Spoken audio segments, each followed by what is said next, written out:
we're back, and we are ready to start with our next episode here. We're so glad that you continue to tune in. Please like and subscribe. Again, as all the cool kids say, right here. Don't do it, man. Is it up here, baby? I've seen it. Yeah, you just like and subscribe. You got to do it that way. Yeah. Otherwise, it's gonna be nuts. Yeah. So here's what I was thinking we could do today. Okay.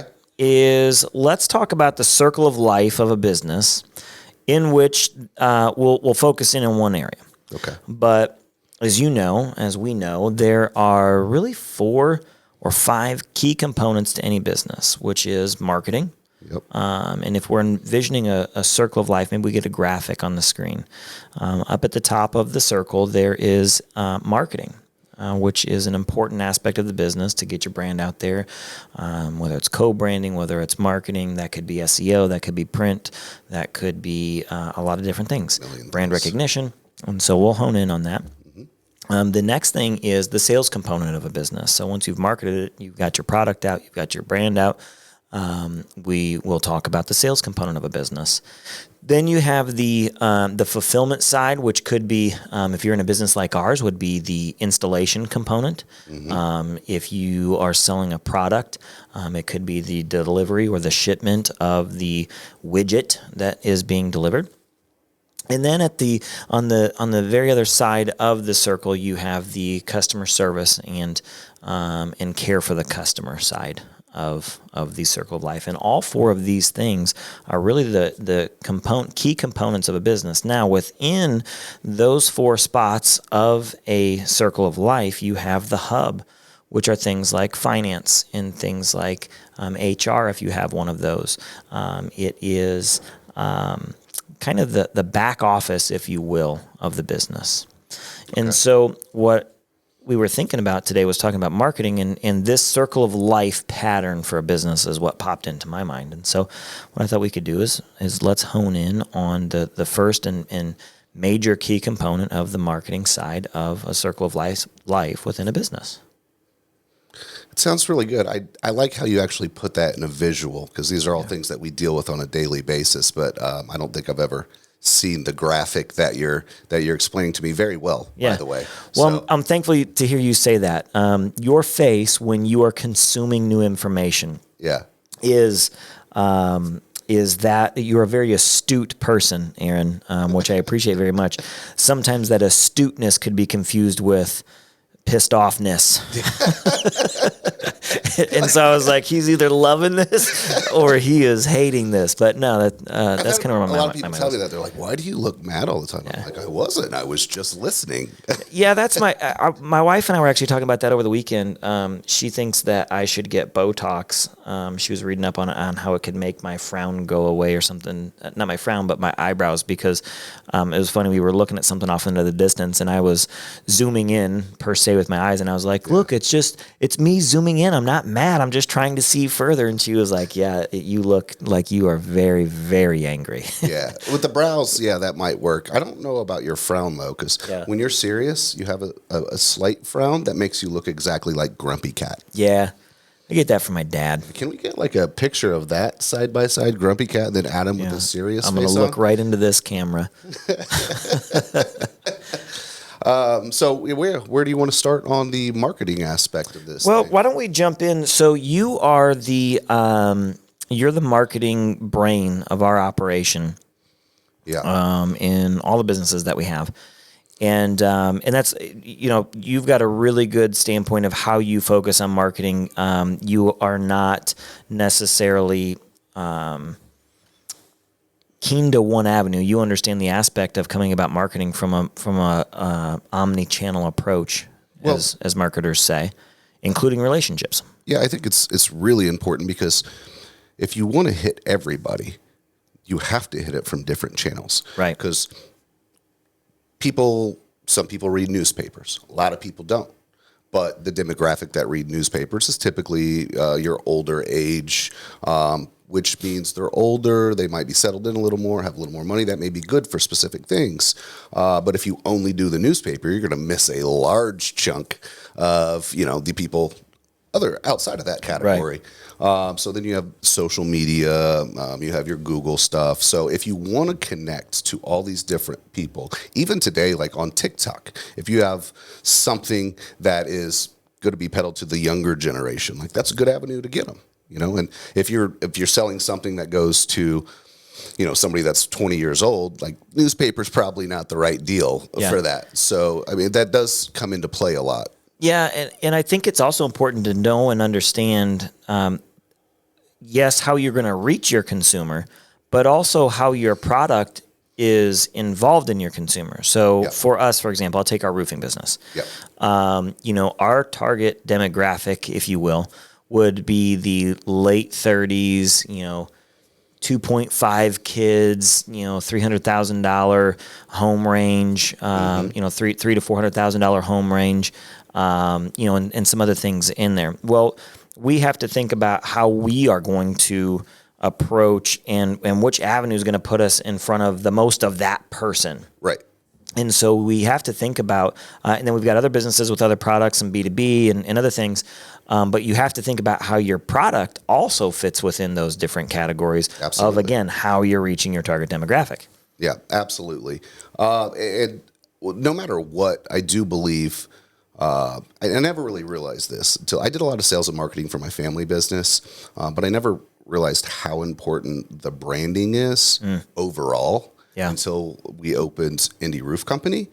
When you're first starting a business, your goal is to get leads in, right? You get leads in, which in turn makes you sales, which helps you continue the business. That circle of life we were just talking about. That's the circle of life, exactly. But you always want to invest into branding as well. And I never really realized that as much until actually when we first started Indie Roof, I didn't even have a logo. I just used Indie Roof Company. And I picked that because it seemed SEO friendly. People search for roofing companies in Indianapolis, et cetera. And then my first logo actually came from the guy that sold us shingles. He's like, "Hey, do you have a logo?" And I was like, "No." He's like, "Well, I used to do a little graphic design. You care if I make you one?" I'm like, "Sure, I guess." Yeah. And I was like, "I'm focusing on getting roofs bought. Like I didn't care about anything else." And so he made me one, and we used it for about a year and a half. And then we ended up hiring as we got a little more sophisticated. I was like, okay, we really need to work on this branding thing and whatnot. And we got with a company that was doing some marketing for us. And we did a complete brand overhaul, which now I absolutely love the branding. They did a great job. And it's funny, I look back at the original branding from our old photos and different things. And I was just like, oh, that is not good. Adam, we love you. Not me, but the other guy. Which other? But it looks like a guy that sells shingles. It wasn't Adam Schick. Oh, it wasn't? No. I thought it was Adam. Before Adam, there was a guy there, Vasily, I think his name was. It was like a Russian name or something. And, okay. He did it for us. This whole time, literally for a year and a half, I thought it was Adam.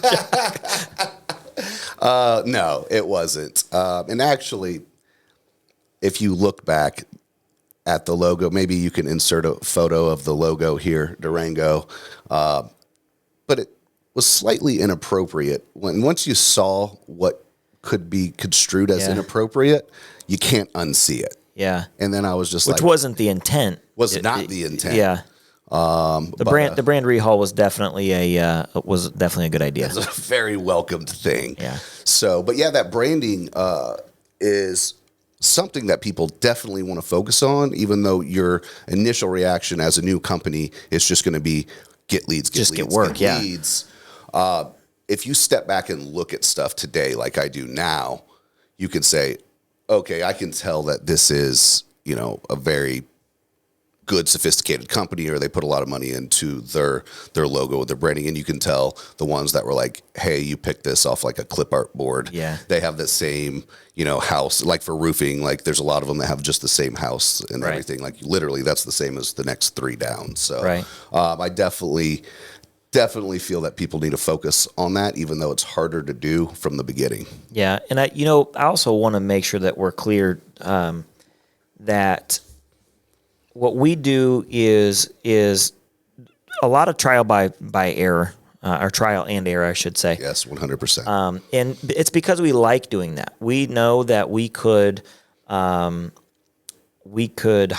a firm, and we work with a couple of great organizations that help and have helped us significantly, and we appreciate every one of them. And at the same time, we know that, if you're listening in on this and you're a professional marketer of a major brand, like we know that we're making missteps in what we're doing. But that's the whole point of this, is just to be raw and exposed on what we're doing and what has been working for us. And like this old logo where there was like, you look back on it and you're like, yeah, we probably could have moved away from that, maybe even a little quicker. Yeah. No, absolutely. And I'll tell you what, there's probably 5 or 6 things that I've done that were just complete flops, right? You see this thing and there's somebody on Facebook or one of these groups saying, hey, we do this and we do that and blah, blah, blah. And you try it out, you spend $1,500 or $2,000 on it. Hopefully not a ton more than that. You always want to test into this. Adam will tell you, you always want to test into something. So don't ever go big at the beginning. Test and measure. But those things that, let's say, we did 5 things at $2,000 a pop that didn't work. I'm not mad about those because it would bother me every time I saw it. It's like, oh, maybe I should have done that. Maybe I'm missing out. Maybe it's almost worth it for peace of mind to go, hey, I tried that. I know it doesn't work. Let's move past it and find something that does. 2 things on that real quick. Number one, you and I are both geared in the same way that, even back to childhood, I could be told no and not to do something, but I was just the kid that needed to do it. And I probably knew that I didn't, maybe I was going to get hurt if I did whatever, but I still just needed to do it for myself. I needed to know. Exactly. And then the other thing that I was going to say on that is it reminds me of Thomas Edison. He failed in making the light bulb over 10,000 times. And he said, no, I didn't fail 10,000 times. I found 10,000 ways not to make a light bulb. Exactly. That's the positive outlook, but 10,000 is a lot. Yeah. It's like, that's amen to his persistence. That's all I'm saying. Right. Yeah. So for sure. Now let's talk a little bit about, we'll get into a few different things, but speaking of the branding side of things, talk about the value for you and where you draw the line of there's specific investments that we will make that is a target marketing approach versus let's just make sure that the brand is still out there and still relevant and still aware in the public eye. Yeah, I feel like if you're doing marketing correctly, your brand should be out there. So there's always things that you can do. Like we ran social media ads that are just basic branding ads, something about our team where you're not asking for something. It's just saying, hey, this is what we're doing, or hey, we went over and did this, which I think is fine. But there are a lot of different ways to get your brand out there while actually doing marketing that could bring something in return.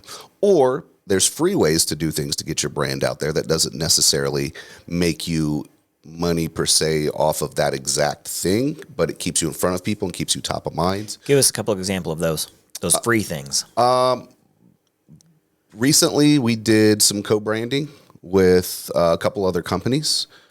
It actually started as a joke, and you'll know exactly what I'm talking about if you don't already. Yep. But we had every Friday we play ping pong or games or something. Like as a company, we come together, spend a couple hours together. And so we play ping pong a lot. And my nephew-in-law, is that how that works there? Yep. He said, hey, amazing ping pong player because he was a national tennis champion. And he was like, hey, can I come play with you guys? I'm like, yeah, sure. So as a joke, we made this big thing about it, about his company versus our company. Which was the funnest thing, too, because it was, he's the nicest, kind of most mild-mannered guy. I was going to say kid, and he's a guy. In general conversation. But we accidentally just kind of made something funny. Yeah. That we sent to him and your brother, and they loved it. They wanted us to post it. We posted it, and it got a lot of traction. Tons of traction. And it wasn't us peddling anything for their company or our company. It was just friendly rivalry joking around. So we Honestly, I think really where it stemmed from was the building of this studio. We literally like plugged in the final microphone after the Yeah. build out was done, and we were sitting in here like just dreaming together, like, man, we're gonna do whatever. And then we just kind of started riffing a little bit, and it kind of turned into something funny. Yeah, if you watch the end of that, like it was us joking, and then I go, we're posting that on the internet. Yeah. Because I was like, man, that just was really fun and it worked out. But because of that, whenever you do, I mean, you got to look at it the same as why do podcasts have guests on, right? Yep. It's because that guest comes on, and now you're opening your podcast up to all of the people that guest that's going to have watch that podcast to see their friends or somebody they admire, et cetera, et cetera. It's the same thing with working with other companies and doing these type of events. You're opening up to all of the people that are watching, not just that company, but those company employees that are tagged in these things and sharing these things. And especially if it's something fun, that people want to see, a competition, different things like that. But this went back and forth, and we had a couple videos before the actual event. I knew that we were going to lose at the ping pong tournament going in, but you got to hype it up and say, hey, you're going to go down and all this stuff. We had a great time playing. It was fun, but there was hundreds and hundreds of views, organic shares off of just those few posts. So it's just, again, while it had nothing to do with roofs or mortgages, it had a bunch of people that saw our name, our brand, posted repeatedly throughout these different videos. Which, by the way, again, nothing, I want to be clear, like this is one of those areas that we know about co-branding. We know the importance of it. This specific thing that we're talking about, though, was, I don't want to call it an accident. We were trying to make fun of them and laugh with them kind of thing, and then we posted it online. But, being connected to another entity that's a mortgage company, what does a mortgage company do? Sells mortgages to who? Homeowners to who have what? Roofs. And so, again, I don't want to say on accident, but it certainly wasn't on purpose. But it's finding those kinds of things, and I think we have been a little bit more sensitive to the opportunity of making sure that we are intentional through those things. Yeah, it did make us hyper aware of what you could really do by being intentional with some of these things and making sure that crowd, like you state, has something that you want. Right. And it's like that could be a customer for us. So if it's somebody that is saying, hey, buy this thing for your apartment, like obviously we probably wouldn't want to do co-branding with that company just because it wouldn't make sense for either one of us.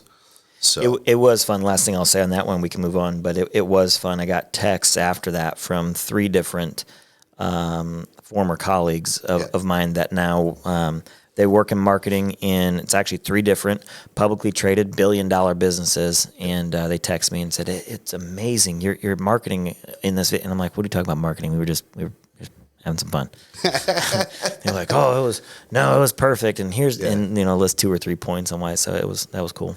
No, it was cool, and there's things as an example. So roofs obviously are pretty boring. Like nobody really cares. Well, hold on here. No, I'm just saying. Nobody cares about posting pictures of a roof. Like it's really hard to get people to really like and share and follow and engage. That's what you want, that engagement, right? So we try to find more fun ways to do it. Like we've really been focusing on more of us as a company, almost like reality show style, like what we're doing in here and things that people will actually engage with, which that ping pong video competition went hand in hand. Some people have it easy, man. It's like if you got cool products, my friend Phil has a tattoo shop, right? And he has a tattoo shop, and he's the piercer, and they have a bunch of tattoo artists. Man, that guy has got the life. You just post a picture of the tattoo that you did that day, and it's getting your phone hundreds starts ringing. of comments and shares all over the place. So we actually did a co-branding thing with him as well. It's in Shelbyville, Indiana, which is, a smaller town. And so they were doing a fundraiser for what they called it Tats for Tails. And so $50 flash tattoos off a specific list, and then all of the proceeds, not just the profits, but all of the proceeds went to the Shelbyville Animal Shelter, right? And so we told them that we would match whatever they did. And so this one obviously wasn't a free one, but we said we'd match whatever you get. And so they set it all up. This thing got, I'll have to check, but last time I saw, I think it was over 850 organic shares on just Facebook. And that's a small community. That's one of the smaller communities that we serve from a roofing aspect. Yeah, so we do service. So Shelbyville. 850. That's a big deal. 850 shares. I guarantee anybody in that town that had Facebook saw it multiple times. Yeah. Multiple times. And then they ended up doing the event. It was wrapped around the building, and it's not just a single building. This is I don't want to say a strip mall, but Yeah. 8 different businesses right here, and then down a different street. It's the main drag in Shelbyville, right?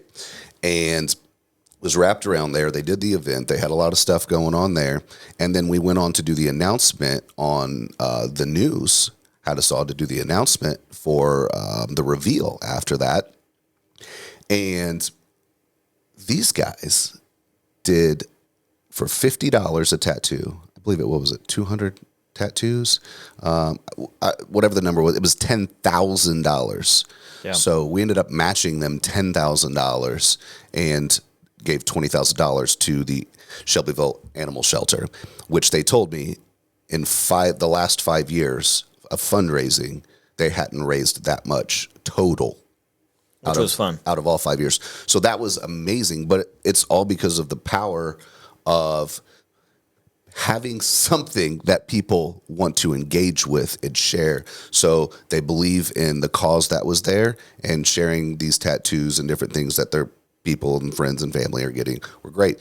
I personally posted just a picture and a thank you for everybody that was involved on my personal Facebook, and because they were tagged in it, my personal page got like 80 shares, which was crazy. And then the video of us announcing the total prize, I say prize, but the total gift at the end was hundreds of shares again. Yeah. So, yeah, Shelbyville is going to think of Indie Roof Company for a long time, I believe. Yeah, which is anytime important a for roof us. thing comes up. So, Stay here for just a sec, because we'll talk about the charitable side of this as well. So, we're both very much in alignment with our businesses that that number one, we give a certain percentage of revenue. Number two, not only do we give of revenue, but we give of our time and our talent. So we always say that we give of our time, talent, and treasure to charity. And specifically, let me also say to our community. But that could also be there's a couple of organizations that we serve that go out into other countries and things like that. But we want to make sure that it's community. We want to make sure that where we're investing it goes as close to the need as possible. So we're not given to a big organization that gets pennies of the dollar of what we might give or anything along those lines. yes. So we think that those types of things are important. But that's where our heart is. It's not that we're leveraging charity to grow the business. We just believe that we have the opportunity and therefore the obligation because really of our blessing that we do that. And so this is one of those things, though, that I will say that while we didn't do it to market necessarily specifically, we would have donated to the animal hospital regardless because of the connection that we have. That is something that will probably help us as well. Like you said, Shelbyville knows Indie Roof Company. Well, here's the deal, and you got to look at it. And I've had people that say things negatively. Would we do something for charity and it's posted? Right. Like, oh, you're just doing that for. So here's the deal, and this is my opinion. There's a lot of stuff that we do that we don't post about. A lot. Oh, we don't even post 25% of what we're doing. Right. That being said, if there is an opportunity to use that for marketing or something else, it only helps our cause to do that, because the more that we get out there in the world, then we're going to get more deals, which then grows our bottom line and allows us to give more.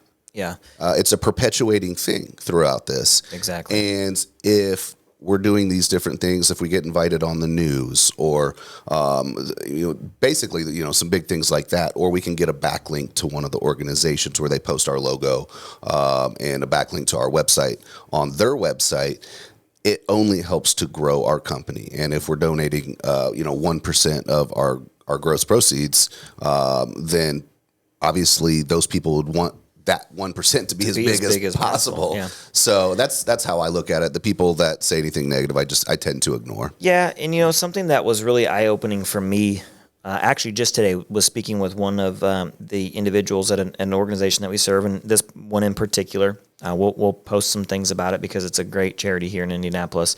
And this is one where we're giving more of our time and what we do as a business than we are money, which I'm really excited about for us. But we had the opportunity. We were invited to go out in the news with them this morning, and when we got done with that, she said, "Thank you so much for doing this with us." And oh yeah, no problem. We're happy to help. And she said, "No, I mean, coming on the news with us. So many companies are afraid to post things or to let them know because they feel like they might be looked at a certain way." But we really appreciate, hopefully more companies will now get more involved because they see you guys getting involved. And I don't know, that kind of struck a chord with me, and I would offer a challenge. Honestly, in retrospect, the one thing that I missed saying today when we were doing that segment was, I'm really sad that I didn't encourage more businesses to get involved in your community. So let me take the time now to do that. Get involved in your community, whether it is financially or with your time or with your talent. For the love of God, there's so many people out there that just need help, and we know that a lot. I would say probably 99, maybe 98% of the business owners and entrepreneurs that we know share the same values and beliefs in that. But it's just such an important thing. And to your point, though, like you said, no matter what it is you do, when we first started working with Habitat for Humanity, right, we actually went out and did all the work. Everybody volunteered. We went out and as a team put these roofs on together, even me, and I'm not an installer, but I went out there and helped and did everything I could, cleaning up trash, lifting bundles up, and doing all of the stuff that I could do. And now we're able to, put on multiple roofs a year because of our treasure side of things. But no matter what it is, even when it was just that first part with our time, like we made a difference. Yeah. And so, I'm with you to encourage people to do whatever they can and then share that. Right. Share that information because people do care about these different organizations or whatever, you care about. Share that. And hopefully it brings some light to, one, that organization, and that more people may get involved with it and help them. And two, your company. It worked out. Like, again, the deal with today, we were invited to be on the news because it's an Indianapolis business serving an Indianapolis charity, right? Had we not said yes to that, if we would have been afraid of it, and we don't want to, we don't want to cause a ruckus, and we don't want to cause a ruckus or anything along those lines. I definitely believe that a lot of giving should be done in private and all that kind of stuff. Yeah. But at the same time, because we said yes to that, now that charity was able to be on the news, and who knows what will happen for them, where they'll maybe get some more donations and more businesses involved with them and all that. And it was 90% about them, right? Oh, yeah, absolutely. And it ended with a call to action on how you can help them by donating time or money to the particular project or the company as a whole or the 501c3 as a whole. So, I absolutely see no reason to not share that because it's helpful on two different angles. Right. So moral of that story is don't be afraid to get involved in your community. Number one, you should do that. And number two, don't be afraid to let the community know that you are involved in those kinds of things. Absolutely. So we had a bit of a diversion there on the marketing, but I think that is an important component of how do you, what do you want to do and how much do you want to put out there that you are giving and all that. So, all right, next let's move into the, there's different marketing segments. different businesses, different products have different ways of marketing. Making sure that you can measure your marketing is something that is huge, and making sure that you're tracking where your dollars are going and that your ROI is good is a huge component as well. We can talk about that in a little bit, but let's talk more on the, let's see, we talked about the social media side, we've talked about the co-branding side. Let's talk a little bit more of the, you want to go to SEO next? Yeah. So SEO it's very important, right? And if you're starting a business from scratch, it's one of the things that I would kind of put off for a little bit. Like, you can do small things towards it. Like, you want to, get your name out there, get your website on as much stuff as possible. But SEO is definitely a slow play thing. It's going to take, a year or 2 years to really make a positive impact. And it depends on how much competition you have too, right? Like, if you're trying to open a travel agency, it's going to be really hard to out SEO these massive travel firms or, different things like that. So, like, as a roofing company or an insurance brokerage, like, there's quite a few people in that field. And so when it comes to SEO, basically the way that Google works is you have Google Guaranteed up at top, right? And then you have paid ads. And then you have your Google My Business. And then sometimes it goes to organic. Sometimes there's a few more paid ads, but then organic's down here. So I would never start a business and just put everything into SEO, because you need to hit these other points first. That's what everybody's going to see before the organic. So you want to build the ads up and then slowly work on the organic stuff. And hopefully, after you do that, and after you've established a business and you got a pipeline and you have the extra capital, you can start building up your SEO, because then it will be really important when the people, like me personally, I go to two places when I look for businesses. I skip all the ads. I was going to say probably the same place I go. I go to Google My Business. Or I go to organic and kind of see who's been around longer. The Google My Business is probably the predominant one that most people go to.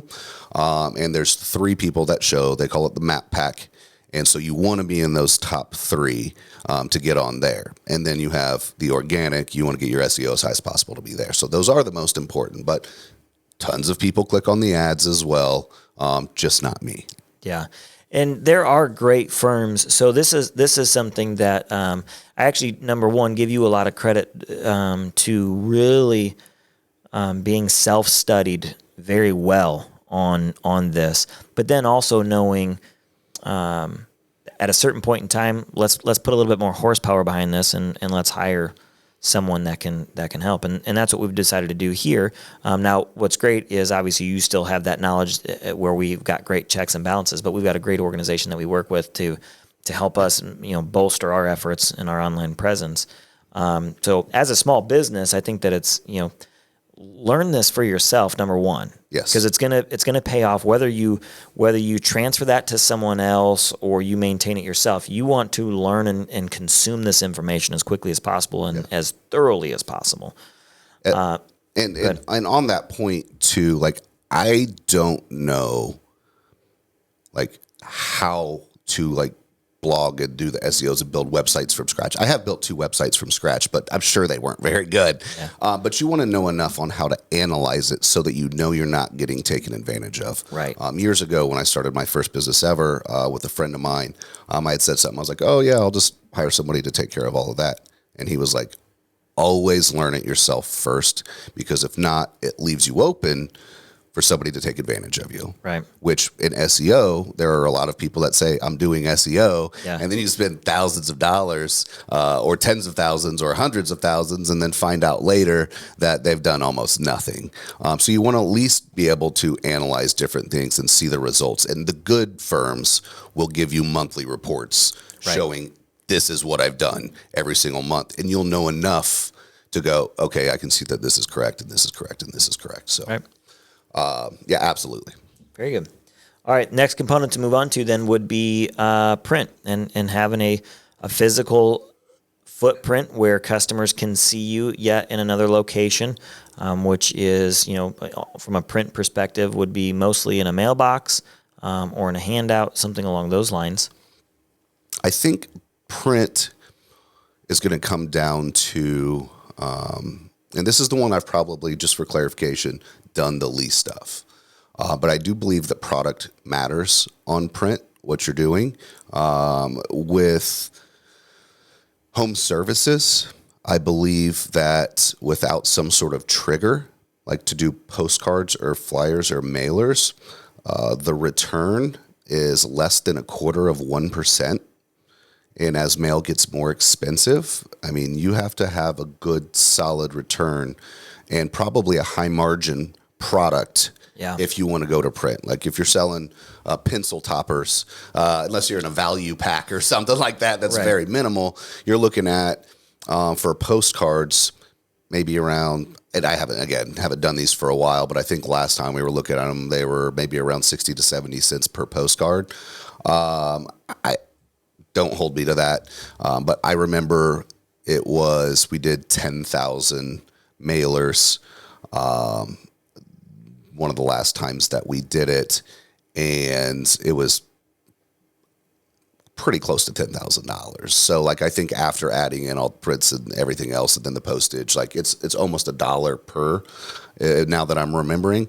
So you really want to make sure that your margins are correct. You're hitting the proper areas. I don't do a ton of that. In my past business with my family, when I worked for my family, they did a ton of mailers, like literally hundreds and thousands of dollars a month of mailers, of postcards, and they ran their entire business off predominantly mailers, and it worked very well.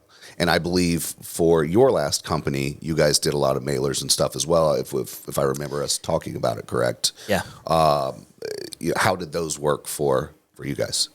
So for us, it was a lot of Valpak, a lot of So to be clear, shared mail. shared mail, you're not paying for the whole Specifically. thing. It's one of the envelopes that comes with a Exactly. million coupons, Exactly. right? And then to your point, and I love your point because this is where it did pay off for us in that line of business, was a triggered event. So, for us in the roofing space, it's a storm or Sky diamonds. sky diamonds, as we call them, wind, those kinds of components. And that can pay off really good. But here's the thing, especially if you're in the roofing business, you've got to be able to get to that customer quicker than the next guy. Yeah. And print is not the way to do that, 9 times out of 10. Now, what you can do is you can reinforce what you've put out from a digital perspective, primarily on social and those sorts of things. You can quickly reinforce, but you've got to be fast when it comes to getting out there in a triggered event like that. If you're in an industry that has triggered events like roofing, you know that storms are probably coming this year. What you can do to speed that up is have them pre-printed and ready. Correct. And then that way, storm happens, run them. You tell them to Exactly. run them. It already says you've been hit by hail, call us whatever, or storms or tornadoes or whatever it is. Those go out. You can have them to them within a few days, but you'd have to prep for that because that getting ready, designing, and printing takes multiple weeks. By the time you do that, it's going to be over. But if you get them out quick during a triggered event, your response rate is anywhere from 2 to 3% instead of 1/4%. So you're going up a lot, 8 to 12 times what you would get off of just a regular day. Right. But that is probably, again, in my particular experience, the one that I've just dipped my toes in a little bit because I don't feel that the ROI is as high as some of these other things that you can do. Yeah, it's truly not. And we also know that by and large, our target audience, that's not where they're at. Yeah. Again, a great reinforcement tool. So I think it's important that we do that from now on. Again, with our primary business. Yeah. Because again, if nothing else, it will reinforce the brand recognition and things along those lines. I like that you say that because there are several things that you can put together to get a better response, and that is one of them.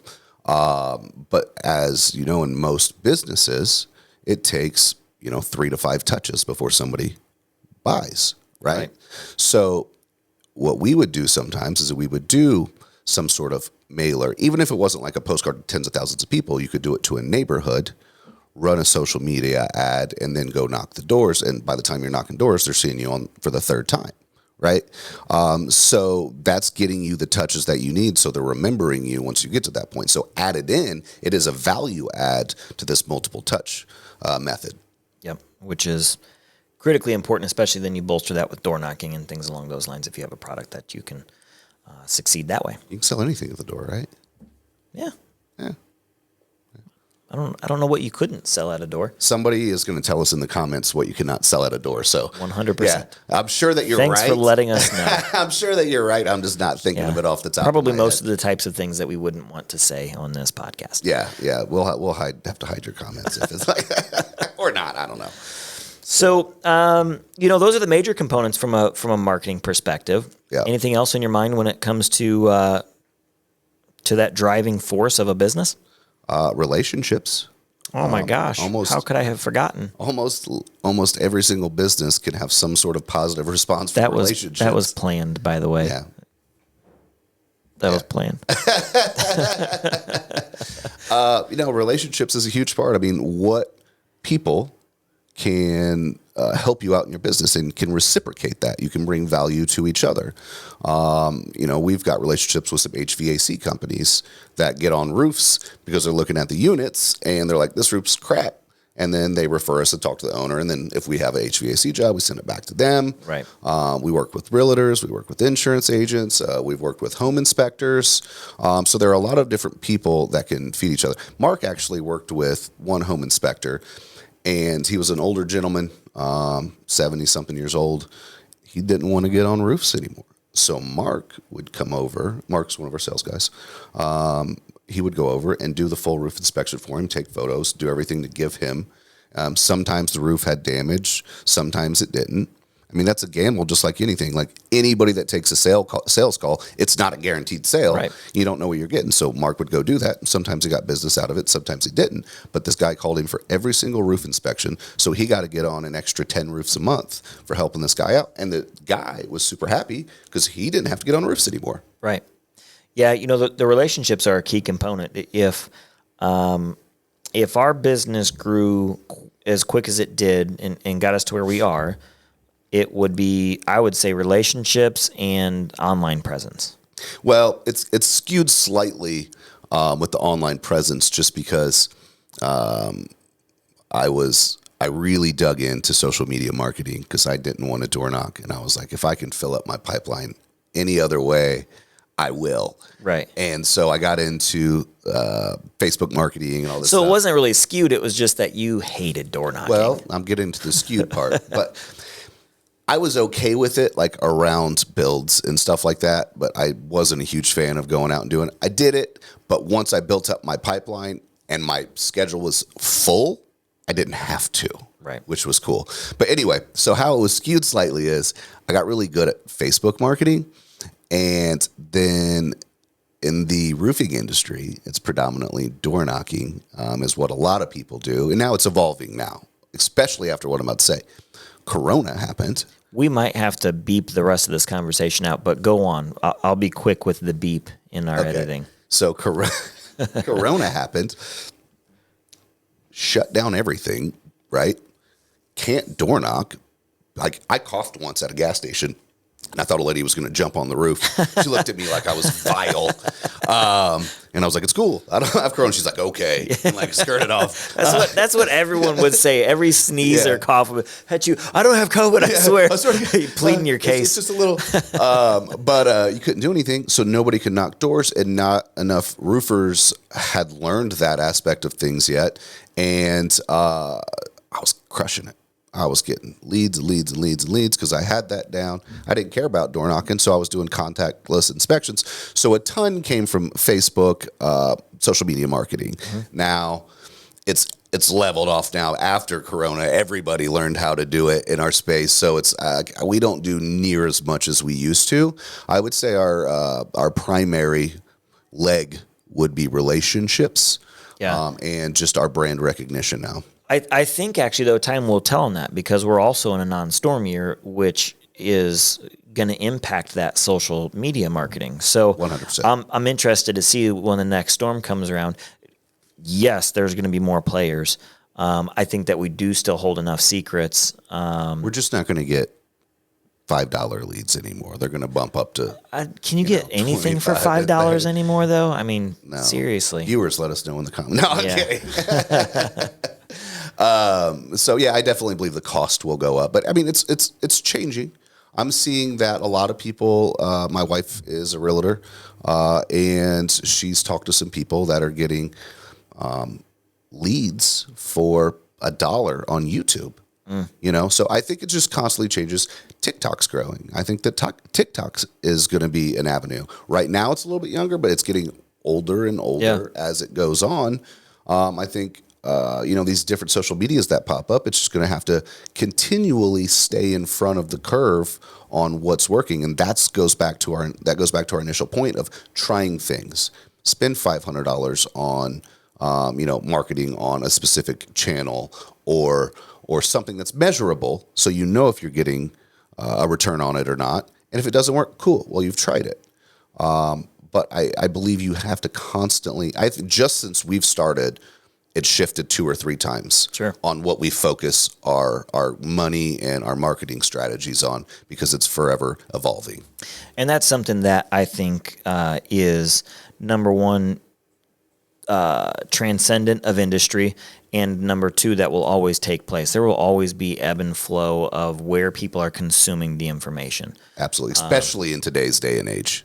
Absolutely, and it'll change and it'll evolve rapidly. Yes. So back in the day, it was poster boards on the side of bus stations. Then it became newspapers and things, or Yellow newspapers might have came first, pages and yellow pages, then TV. That all these types of things. So it's going to change, and what worked yesterday might not work tomorrow. So you've got to be ready, willing, and able to change quickly to beat out your competition, because there's going to be a time when they're gonna chase after you because they've figured out what you're doing. So you've got to be innovative and creative on how you're going to be leading with your product. Well, I think that's the most important part, because if you look at this stuff, back to one of our initial points was, it's important to touch all of these different things, right? Like we market to several different ways, not just newspaper people, not just Facebook people, not just Google people, right. Hit them everywhere, because if one of those things does fall off, Facebook falls through the floor or whatever happens. I mean, imagine if MySpace. Imagine if Blockbuster Video was your only marketing tool. You had cards on the back of Blockbuster, then all of a sudden, dead. Correct. Right? So you have multiple avenues, and you constantly look for new avenues as well. You don't ever want to be pigeonholed to one particular lead source, because anything can happen. You want to be touching as many lead sources as possible and looking for new lead sources. So when, for instance, with us, we've done almost no social media marketing this year. That's off, but it hasn't affected us because we have other ways that we're marketing. Right. So, to your point, keeping those things running and always on is important, because you never know when it might peak again. So having that measurement is something that's really key. Let me ask you this as we begin to wind down here. Do you have any marketing decisions that you made that was just, you look back on, and you've already kind of gave your disclaimer, like, no, I've learned a lot. I've learned the 10,000 ways not to make a light bulb, all that kind of stuff. But is there any big mistake that stands out in your mind, like, definitely could have done without that one? I don't even know the answer to this question, so I'm excited to hear if there is an answer.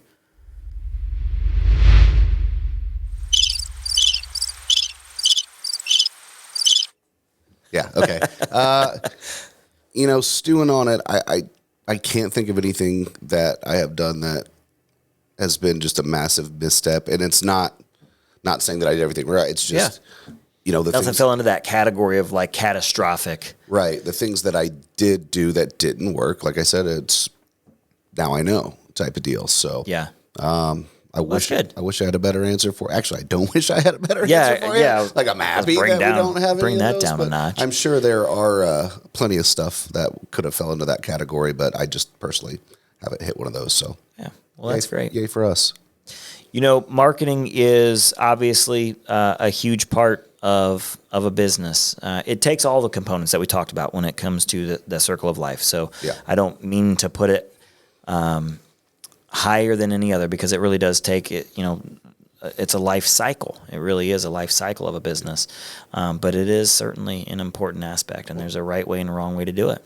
So there's, obviously important aspects throughout the whole thing, but this has been mostly about marketing. But maybe on future episodes we can touch on the next different circles around to see. I think that would be. I think that would be good for us too, because it will. It'll really showcase. What I find is a lot of people know some or certain components of what we talk about, which is great. At the same time, if you can articulate it, the better you can be at it as well. Right. It's kind of like when you have a great salesperson, and sometimes those salespeople are awesome. Because they just have incredible talent. It's the Isaiah Thomas effect. Yeah. They have incredible talent, but they can't make other people awesome, and therefore they're not great sales leaders. Right. Because they possess a talent that they don't know how to explain things. And so what we want to be able to do is share in our learnings, but then help be able to articulate it so that way you can replicate it within your business or within your endeavors and what you're trying to do and grow yourself. Yeah, and that kind of goes back to what's his name? Wolf of Wall Street. Oh, I don't remember.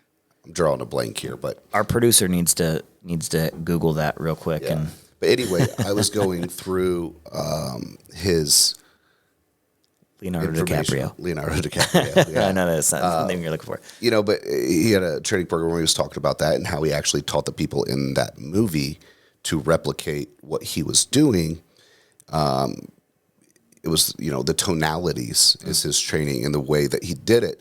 Because like you're saying with the salespeople, if you don't know what you're doing, some people are just good at it. But if you can figure that out, you can. But that is the exact thing that this name that he's going to put right here explains is, hey, I figured it out. This is what I did. I raised my voice here. I have inflections here. I ask questions here. Even when he says his name, he says it like as a question. Because it's the way that it draws you in. So to your point, yes, I'm just agreeing with you in a longer form that stuff is really important. And even for me, going through all of this stuff, because this is just stuff that I started learning on my own and going through, but even saying it out loud and going through what I thought is good for me, because it kind of really brings all of it to a whole and say, okay, these are the things that I've done. This is what works. This is why I did it. And I'm like, okay, well, it all makes sense because it's putting it together for myself as well. Yeah. So that's great. Yeah. Awesome. So we will definitely hit the other components of the circle of life and much more. I'm also, maybe a little bit of a spoiler alert, but I'm really excited to talk about culture and the importance of being intentional. You? I know. No. I geek out about that stuff. Right, we got to add the circle of life. Yeah. But I'll hold you up. No, I was said it first. You got to have me picking up Adam. I knew where you were going. Well, this has been awesome. Hey, thanks again for tuning in and watching this. We hope that you liked it. A couple things that we would request from you. Number one, post in the chat right now down below. I assume is where the chat would be. We're new to this. We don't know. Side. What kind of things do you want to hear us talk about? What kind of questions do you have from either today's episode or maybe one in the past? And let us know. Give us some feedback on those things. And of course, make sure that you like and subscribe to this. It helps us grow this. It helps us get it out in front of other people that can learn and grow from this podcast. Maybe they have more questions that you're not thinking of that we could do. And then eventually we're going to do one of these play harder episodes. Yeah. I just got to figure out what I'm going to kick Adam's ass in. I got to figure it out. It's got to be a competition of sorts. It'll take him a while to figure that out. Fair enough. We're going to have some fun.